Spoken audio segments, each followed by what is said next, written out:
Hello, this is Seth with Blend Precisely, and welcome to this week's um, video on a new feature that I've been working desperately hard on to get to you.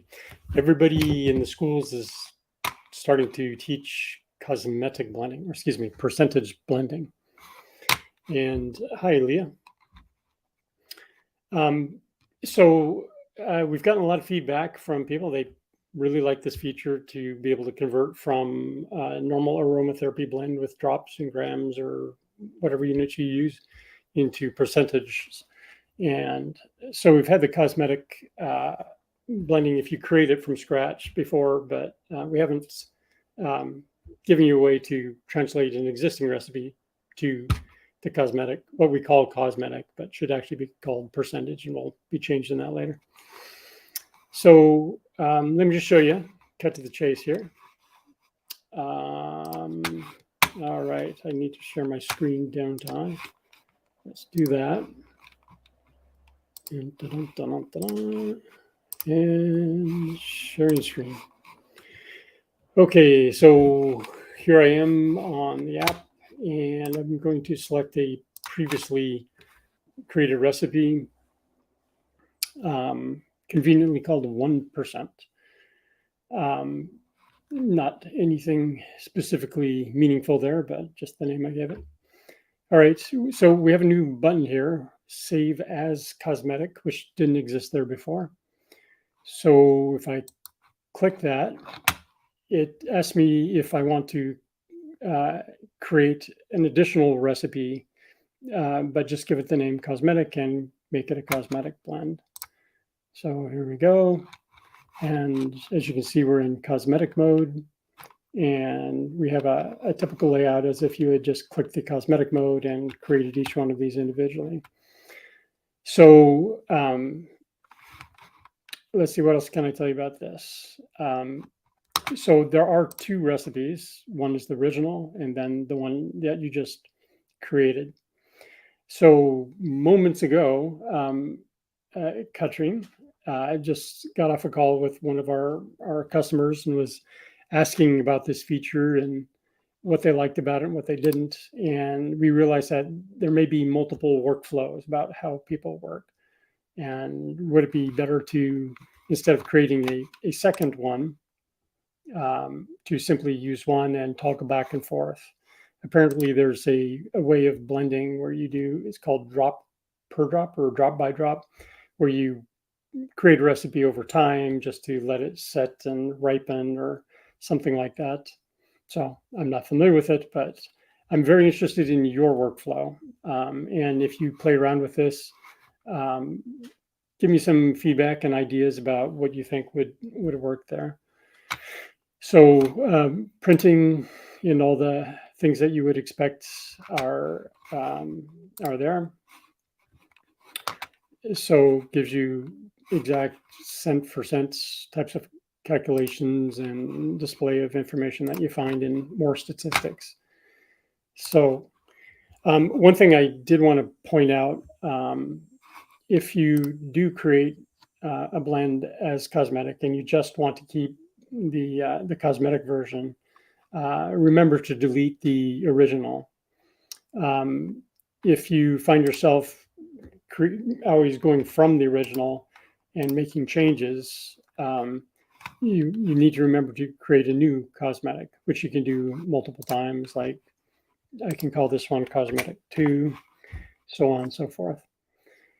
So if you do have that kind of a workflow, you need to have a little self-discipline or management to say, oh, I didn't want this one. I'm going to delete it so I don't have too many floating around, or, I changed my mind. I'm going to get rid of this one, delete it, and start over.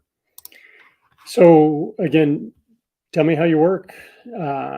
Give me improvements if you see a better workflow or one that you would like. But at least now you have the ability to transition from what you have to the cosmetics. Alrighty. Let's see, what else can I tell you about? Yeah. So just to reiterate, if I come over the cosmetic and I say, I want to round this up to like just 98% or something like that. And to change it like this, and I save it.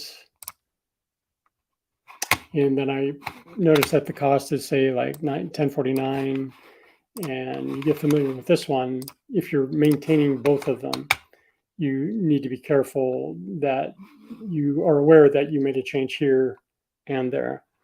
So definitely be careful about that. So let's see if anybody has any questions about this. Let's see. Andrea, hello.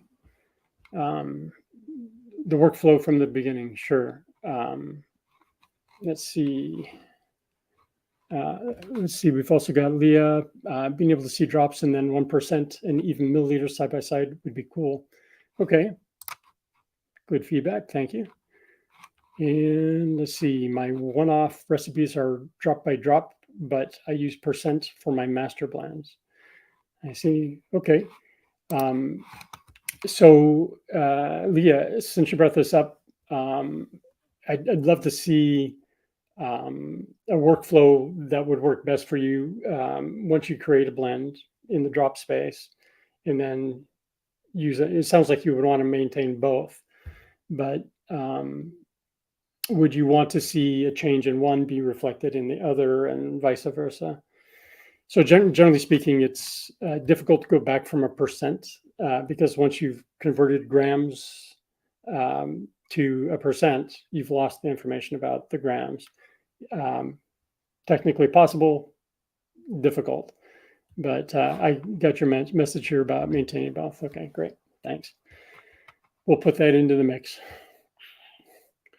So, all right. So that's pretty much it for this week. Let's see, we got any question in here. Will this convert the percentage to milliliter on the master blends? You can do that, I believe. I should know, but I'm going to say I believe. So if I save this as cosmetic free,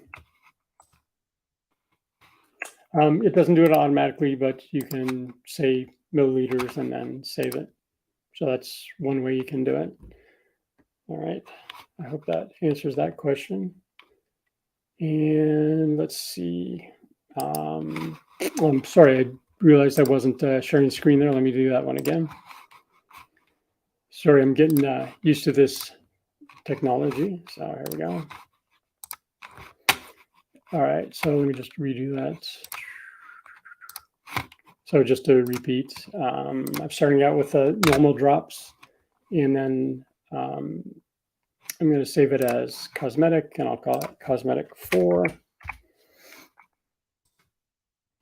And if I want milliliters, I simply click on milliliters there. Okay, all right. So that's that. And I think we'll call that a wrap. So play around with it. I'd love to hear your feedback again. Put a lot of energy into this one. It wasn't as easy as I thought it would be. So, oh, wait, we got one more comment here from Leah. For example, a recipe for a diffuser might look like 3 drops by 2 drops by 1 drop of Z. But for the master blend, it would look like, right? Yeah, exactly. Okay. All right. Thanks. And I'll compile these responses and we'll get back to you in Facebook. So thanks again. This is Seth Burkholz, and have fun blending. Bye.